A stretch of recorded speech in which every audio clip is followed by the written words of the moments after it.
Hello and welcome to Michael's Minty Music for today.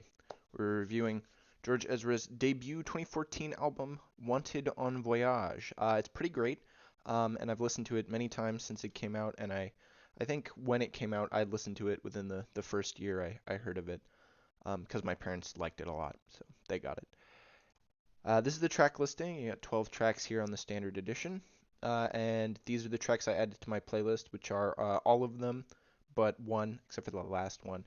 And then on the deluxe edition, it's a little more varied.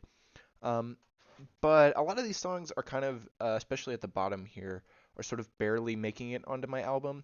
But the real kicker is that they're pretty interesting sounding. Like they're not boring, which is kind of a really good thing for this album. The singles off the album were Did You Hear the Rain, Budapest, and Casio. Um, and then Budapest was pretty much the only song on the radio, at least here in the US. I think some of these other ones were more popular in Europe. George Ezra is British, so that makes sense. Um, and then my favorite song here, I probably got to go with Blame It On Me. I think that's the best one here. Although, I mean, some of the bottom ones, they're just so like interesting and out there. It's hard for me to say, oh yeah, that one's really good. But it's hard for me to be like, no, they're not really good because they kind of are. But a lot of the really good songs, like the ones that really stand out on this album, um, are similar in quality at the top. Blame It On Me, Budapest, Listen to the Man are all sort of top quality and pretty difficult to determine which one's the best.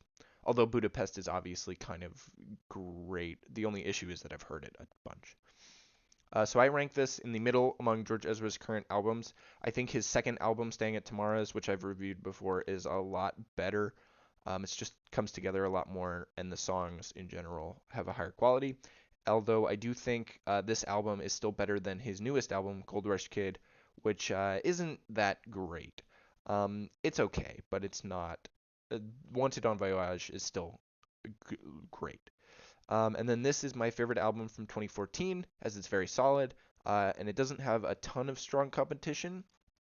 I hear the other albums from 2014. The main competitor probably is 1989 by Taylor Swift. That one's pretty good.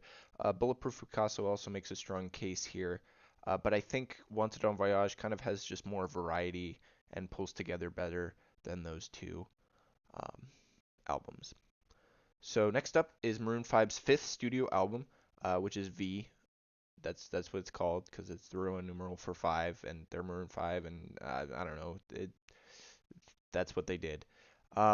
It came out in 2014, and I doubt it will beat this album for the top spot. But there's only one way to find out. So stay tuned for that and catch that when it comes out on Sunday.